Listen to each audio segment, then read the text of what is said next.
we all know that there are much harder conflicts in the world. You have what's happening currently in Sudan. You have the Rohingya people in Myanmar getting slaughtered. You have the Anglophone Francophone conflict in Cameroon. You have the Uyghur Muslims in China. You have terrible things happen. You have the situation in Yemen, in Somalia. So why is this getting so much attention? Because people are great in marketing. And this conflict is being marketed amazingly.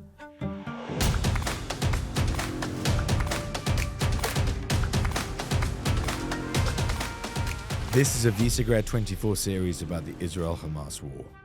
We're here on Visegrad with Eliran Ben Yair, a researcher in Jewish history in the Middle East and a social media activist. Great to have you here. Pleasure to be here. Amazing. So in lots of your content, you fight the misconception about how Jews are white colonialists in the Middle East. Do you want to speak about that? So what I do in my content, first, I post content on TikTok, Instagram, and many other social media platforms in Hebrew, English, and Arabic. What I do on each language is I split to three different goals. On Hebrew, I try to educate Israelis about our identity. In English is basically to educate the Western world more about the connection of Jews to the land, about our history here, and also to break down some myths about us. And in Arabic, it's mainly to tell our story, to be a storyteller for my people, because people in the world, not necessarily only in the Arab world, but worldwide, tend to hear things about us, but never from us. Right. So what I do is I try to bring this voice as a Jewish Israeli who grew up here to as many languages as possible. It's interesting what you spoke about, that you speak to Israelis about Judaism and Jewish history. Do you feel like there's like where's the knowledge gap? So the knowledge gap starts within our educational system that sums up Judaism two main classes. One is the Holocaust, and the second one is Torah, Tanakh, religious studies. And to me and to many other Jews, Judaism is a much broader term. It's a culture, it's a history, it's a lineage, and people are not well informed about it yet. So what I do is I try to bring people closer to our identity and to our history. With my videos. People feel like that living here in Israel is enough, and I know enough about me, my identity, and my culture and my history only because I live here.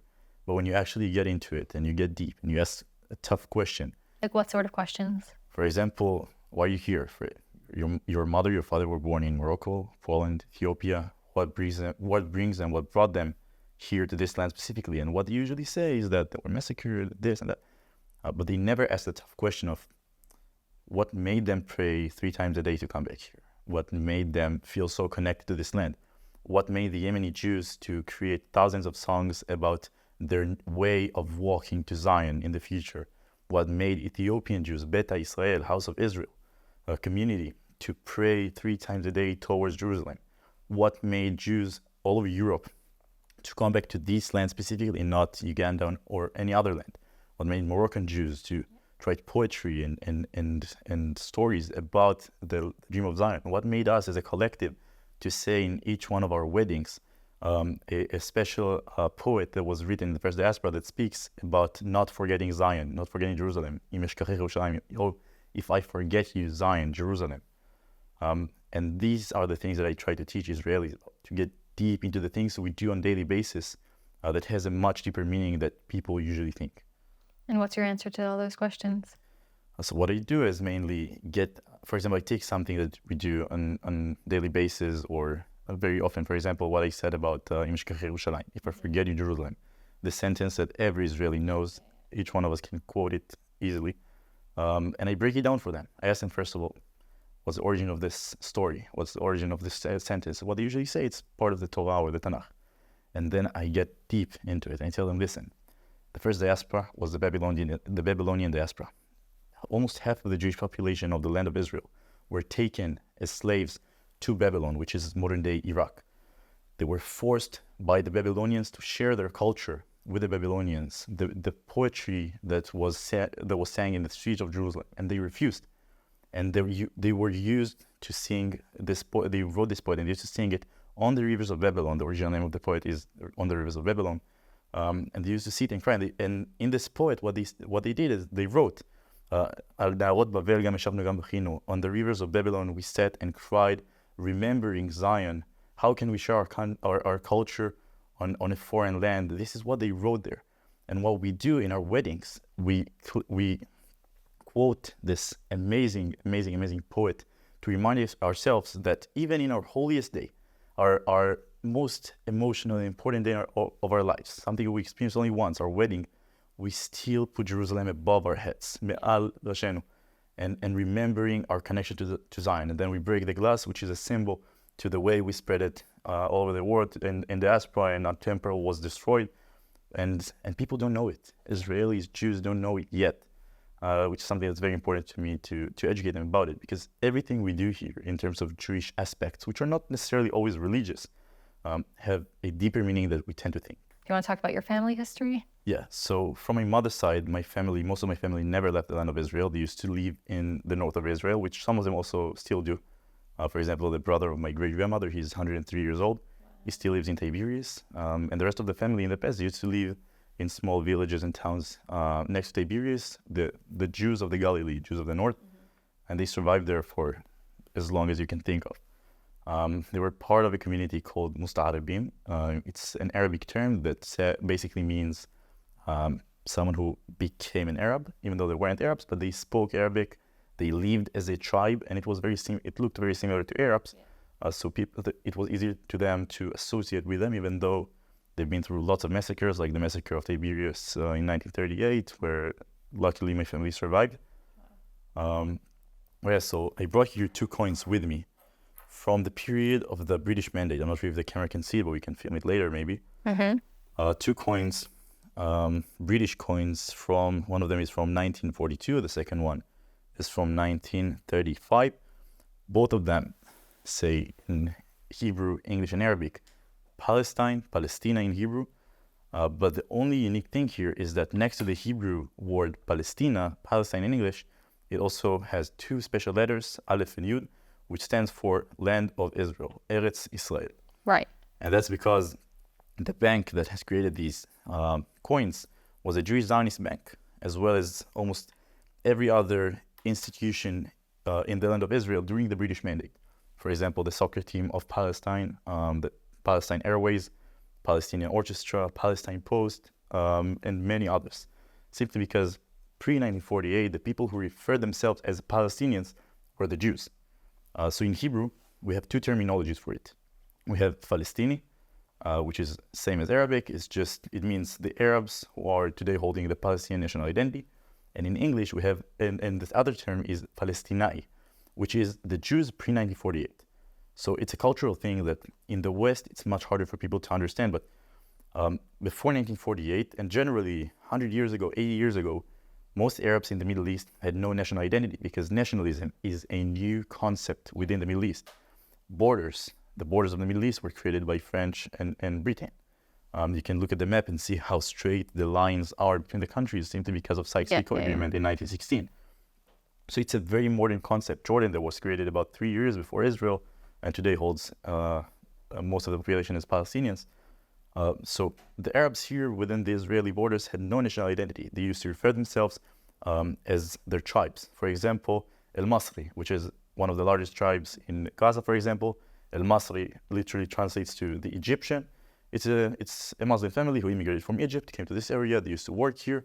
They remained here. And with the creation of Israel, the recreation of the Jewish civilization in our homeland, and the national movement that came, Zionism, that later became Israeli, they had their own way to express their pain, their anger of not wanting Jews to live here. And what they did is adopting the name of the mandate, this Roman colonial name, as their own. That's like the start of the Palestinian nationalism. Exactly. You speak about like different misconceptions that people have. What are some of the top ones?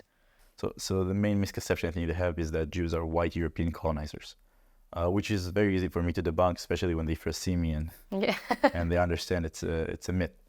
And then they say, all right, so you may be converted, or they ask me, when did you convert? Or how do you live in Israel? If I look that different, so I try to tell them, listen, you don't have a specific look to a Jew. The same way as you don't have a specific look to an Arab. Right. You have Arabs who are darker, brighter. You have Arabs who look like they're Swedish. Right. It's not a look. We're a people. We're a group of people unfortunately, some of us lived in diaspora after we were expelled from our homeland. It makes sense that people change their skin color. But eventually, and that's what I explain to people, what kept us and brought us back to our homeland is the fact that we preserved our culture. And I love giving this example to people. So I always tell, all right, let's imagine that we take a Japanese guy and we send him to Sweden. And he lives in Sweden. He has a Swedish passport, which again, passports are a modern concept. It's not an identity thing. And he gets a Swedish passport and he even learns Swedish, but he eats Japanese food and he keeps a Japanese belief system and Japanese customs. And he do whatever he can to preserve his culture. Is he Swedish or Japanese? And they say he's Japanese, obviously. And then I say, all right, so let's say that this guy has a kid and this kid grows up as a Japanese, but in Sweden, but he grows fully Japanese. And he wants to go back to Japan, but he can't. Something prevents him from doing it. Maybe it's a money thing. Maybe it's the country prevents him from doing it. Maybe maybe Japan is in a war, but he can't go back. Is he Japanese or Swedish? And they say, listen, maybe he's this, maybe that.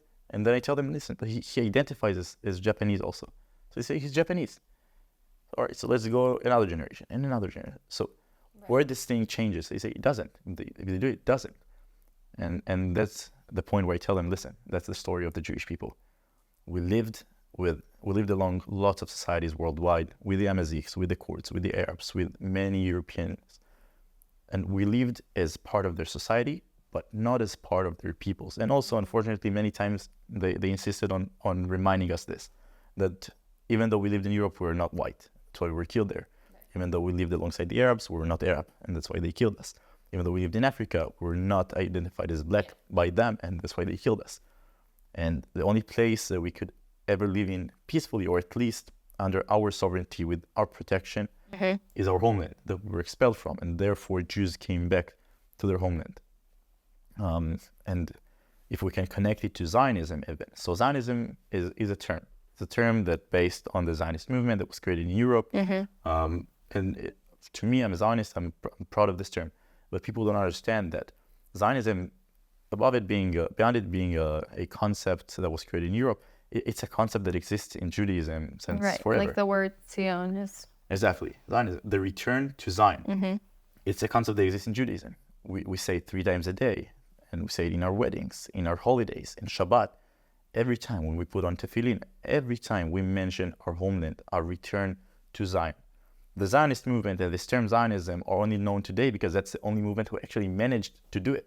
But there were hundreds of these movements worldwide, all over the history, who were created and unfortunately were failed. So we identify with this term now because that's the only term that actually managed to bring us back to our homeland. This concept of Zionism existed all over the diaspora. That was the main aspiration of Jews worldwide, returning to Zion, to our homeland. So what do you think of people that say anti-Zionism isn't anti-Semitism? So I think that you can be an anti-Zionist and not be an anti-Semite, but there's a tiny, tiny, tiny line between them that people tend to cross too often. We have, for example, Netuei Kalta or Satmar Jews. It's a tiny, tiny minority in Judaism who identifies as anti-Zionist, and they're not anti-Semites, they're Jews. But and that's a very important context that people love to ignore, they identify as anti-Zionist because for them, they believe that we should go back to our homeland only after the Messiah comes. So I love to call them delayed Zionists. You have anti-Zionists in the Middle East or in Europe who identify as anti-Zionist but say anti-Semitic things. They don't know how to differentiate because they don't even know what Zionism means. They just take Zionism, they redefine it based on their narrative and demonize us based on this redefinition they made to this term. So usually people tend to cross this line. I think that these terms could potentially be different. They are different when you actually treat them with their own definitions. But today, unfortunately, people just mix up the two. Okay, since October 7th, right? People have been having different reactions, all of a sudden becoming aware. Like, what kind of reactions have you been getting? So from Jews worldwide, I've got a lot of concerned reactions. They're scared, and it makes sense. Yes. I mean, for them, Israel is their shelter. So whenever something bad would happen, if it happens, they know that they can always come here and be safe under Jewish sovereignty, a Jewish military, and people from their nation who keeps them safe. But when this massacre happens in their homeland, suddenly your reality shakes a bit. And then you think twice whether I can go there or not. Maybe I'm safer here, maybe I'm safer there. Luckily, 2 or 3 days after everything happened, people understood that nothing can break our spirit. We're a strong country, and they felt much better. But the first reaction for them was terrifying. From non-Jews, unfortunately, I've received lots of messages of people who started supporting Hamas, the terrorist organization that terrorized us. Have they said explicitly like they support Hamas or just like the Palestinian cause? They said they admire them, they appreciate them, they love them, they did a great thing. So unfortunately, people tend to confuse Hamas with, I would say, let's say the BLM movement or any other movement that screams for justice. Right. And simply it's because they're coming from the weaker side. The Palestinians are obviously weaker than Israel. And unfortunately, in the West, being weaker many times means being the right side. And that's not the case here, unfortunately. I mean, the right side here is the good people on both sides, the Israelis and Palestinians who want peace. And the bad side is the extremists, which Hamas is even above them. Like you have the good people, you have the bad people, and you have a terrorist organization that terrorizes both. And that's what I also explained them. Listen, we have a terrorist organization here. They opened a war. Until October 7th, we've had a ceasefire. Yeah. Since the previous war we had with them. Since they've fired missiles a few months before, but yeah. But we tried keeping everything calm. And they opened a war by committing a terrible massacre that left us all shocked. And what currently happens is a war that they started, which both people suffers from, and the only one who actually benefits from it is them. We can look at and this will also explain to these people. Sure. Listen, they have 3 multi-billionaire leaders. Not even one of them is a businessman, a scholar, an educated person, a real estate agent, or something that can actually bring this money. Dig a bit deeper. Where is the money from? And when you guys give them money, you fund a terrorist organization, and not even the people. You have the good intention to help the people there who suffers. Mm-hmm. It makes sense. Or you give your money to a terrorist organization. So imagine trying to assist, Afghan people, but sending money to the Taliban, for example. That's on the same context, probably. Do you believe that we can have peace here? So I do think we can have peace here. I think it's a long process that depends on education, on reconnecting to our culture, first of all, and then also... Why is that important in the process? Because we need to have a goal that unites us. So for 2,000 years, our goal was to return to Zion. And like a compass, all the compasses worldwide of Jews led us to Zion. Yeah. And now what happens to a compass when it reaches the northest part of Earth? It drives crazy, it gets crazy. And it starts spinning like crazy because it reached to its final goal. Same with us. We came here, we returned our homeland, and like a compass, we started getting crazy. Each one of us now spreads all over and ask 2 Israelis a question, you get 3 different answers because we have lots of opinions and we no longer have this one goal that unites us. So how can we make peace with another nation, with another people, when we don't have peace with ourselves yet? So it's also a process that should be within the Jewish community. And also in terms of Middle East thinking, I would say as someone who lives in the Middle East, speaks Arabic, grew up with Arabs, the mentality in the Middle East is very different than Europe. You cannot have peace with an Arab nation who's stronger than you, because if they're stronger than you, they just colonize you. So what happened, for example, why you had a peace agreement with Egypt? So the Egyptian leader went to the Egyptian Mufti, the Egyptian religious leader, and asked him to write him a fatwa, which is like a halakha thing, just in Islam, that allows him to make peace with Israel after the war we've had with them, after we took their land. Otherwise, it's not allowed. Yeah. So and what he did there, he said that they will be allowed to make peace in Israel as long as we're stronger than them, as long as they're not capable of beating us. And therefore, the peace agreement was signed. Why we've had a peace agreement with Jordan? For the same reasons. If we don't have an army. If we don't have an army, if we're weaker, we're being colonized. And let's throw it back 1,400 years in history, a bit after the creation of Islam. Egypt, Jordan, Israel, Lebanon, Syria, and many other Arab countries, all North Africa, were not Muslim areas or Arab areas. Each area here had its own indigenous people or indigenous groups. For example, in Egypt, you had the Copts. In Israel, you had Samaritans and Jews. In Lebanon, you had the Phoenicians. You had the Assyrians in Iraq and Syria. And they were all colonized because they were weaker. In North Africa, you had the Amazigh people who also still live there today, but they're not Arabs. And Is that like a religious commandment to colonize weaker nations, or? No, so it's a cultural thing within the Arab society of strength. They also did it in Europe, in Spain. And within Islam, they wanted to spread the message of Islam. And some people actually accepted it peacefully, and some people were forced to convert, like also some Jewish families here in the land of Israel. But generally, eventually, as long as you're weaker, you are being colonized. If you're stronger, you survive. And therefore, if we want to, and again, that's a message that fits more to the Middle East, and it's much harder to accept it in a more liberal society. And for people who watch it, try to understand what I'm saying here, because it's very different from the liberal set of mind. In the Middle East, in order to have peace, you have to be strong. You have to be strong and responsible. It's not just strong and responsible, of course. Exactly, which is what Israel is doing. If you want to have peace, exactly. Exactly. If we could sign a peace agreement with Lebanon and Syria, we would do it yesterday. Yes. Thank you. Where's the paper? Exactly. Just people seek to do it. We just want to do it. When Israelis heard that we have a chance to make a peace agreement with Saudi Arabia, we got crazy. Yeah. We wanted it so bad. Same with the Morocco. UAE. It's been great. Exactly. We love it, and we go visit there. We love it. We truly want peace. But all of them made peace with us only because they know they can no longer erase us, and we're strong. And the second will be weaker, we lose. And therefore, we have to be strong. We have to be strong. We have to hold our weapons. And our hand is always open to shake another hand for peace. But it's also always open to hit hard for those who attack us. And that's a very important thing. So we can have peace. We will have peace one day. Bezrat Hashem, I truly hope so. But only if we remain strong, only if we remain on guard. We have 2 million Muslims living in Israel, Israeli citizens. I think there's a common misconception in the West that people don't understand how Israelis and Muslims and Arabs get along here in society quite well. Do you want to speak about that? Yeah, so first of all, as an Arabic-speaking Jew, I learned Arabic because I want to respect my neighbors.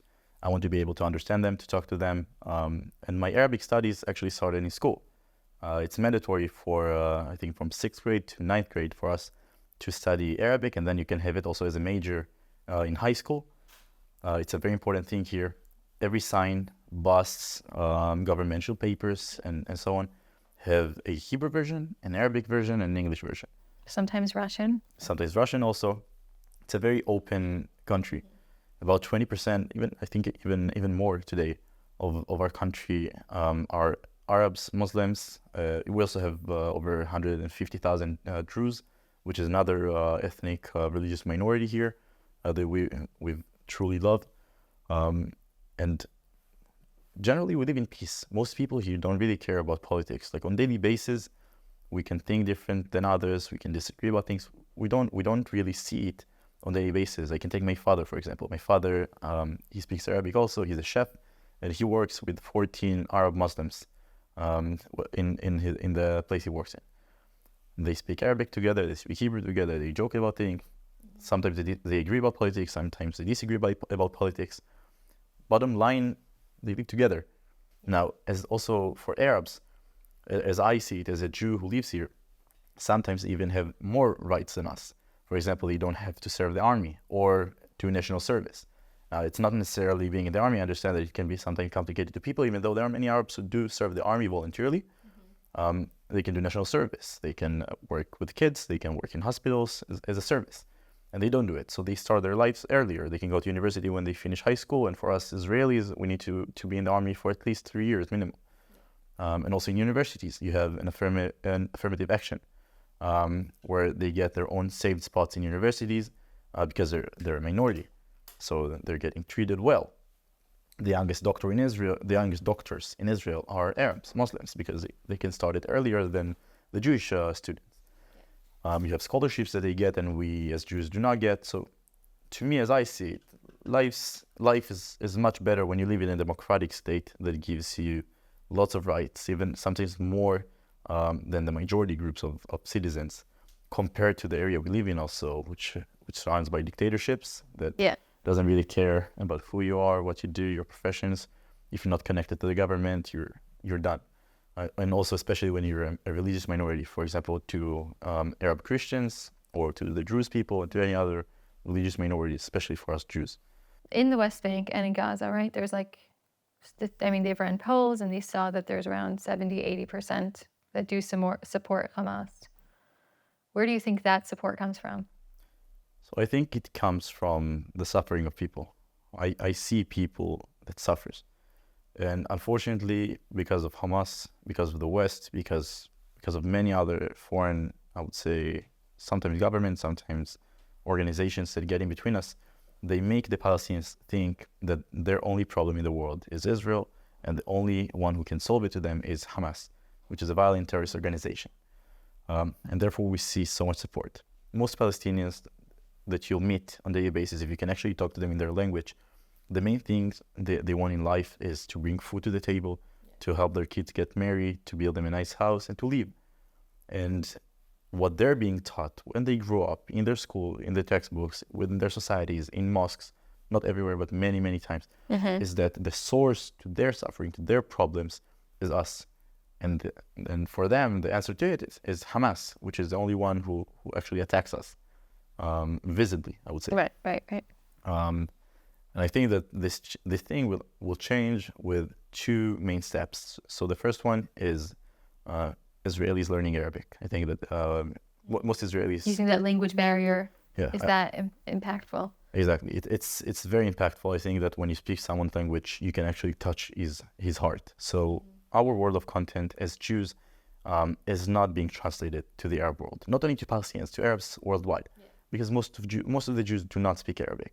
So that's the first step, to bring our world of content and the beautiful sides and the side of us to them to see, because they speak Hebrew. Many of them, they can bring their world of content to us. And the second step is trying to stop letting foreign entities get in between us and push their own agendas on us. Because unfortunately, foreign governments and organizations, they have their own economic agendas, diplomatic agendas, political agendas that they use. And for them, Palestinians and Israelis are a great symbol. We all know that there are much harder conflicts in the world. You have what's happening currently in Sudan. You have the Rohingya people in Myanmar getting slaughtered. You have the Anglophone Francophone conflict in Cameroon. You have the Uyghur Muslims in China. You have terrible things happen. You have the situation in Yemen, in Somalia. So why is this getting so much attention? Because people are great in marketing. And this conflict is being marketed amazingly. So we can make a list of all the conflicts in the world, of all the massacres, of all the wars, of all the people who got killed, murdered, slaughtered, raped. We can compare the countries. We can see Israel is not even in the top 30 or 50. But their conflicts are not marketed as good as our conflict, because Israel is a modern state and we allow people to visit, and we do not censor the media like these dictatorships do. And we accept criticism, and we give criticism as Israelis, as Jews. The fact that Jews worldwide and here in Israel can criticize things we do, because we're not perfect, means that we are exposing ourselves, first of all, to this whole misconception, misleading conspiracies that are being spread against us. But on the other side, also keeps us democratic and open, which we do, because we want to be responsible. We know that we have to be the responsible side here. But that's also what makes our conflict so well marketed, that brings people to become so interested about it. Amazing. So well marketed. Thank you so much. This is really incredible. Appreciate it.